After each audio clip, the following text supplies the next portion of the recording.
Hello বন্ধুরা, আমি সোহেল বলছিলাম। আপনাদের সোহেল বলছিলাম। আমি কৃষি কথা পেজে আছি।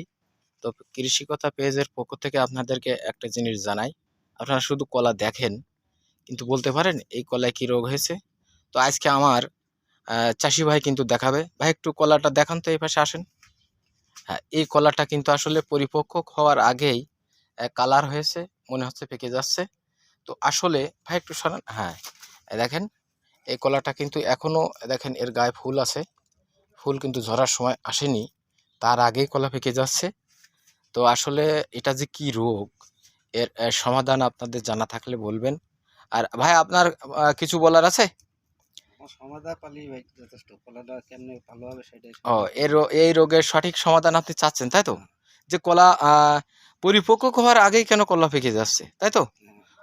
তো ঠিক আছে, আপনাদের কাছে এটা বলা থাকলো। আপনারা সবাই একটু এর আহ সঠিক তথ্যটা দিবেন। তো ভালো থাকেন, সুস্থ থাকেন।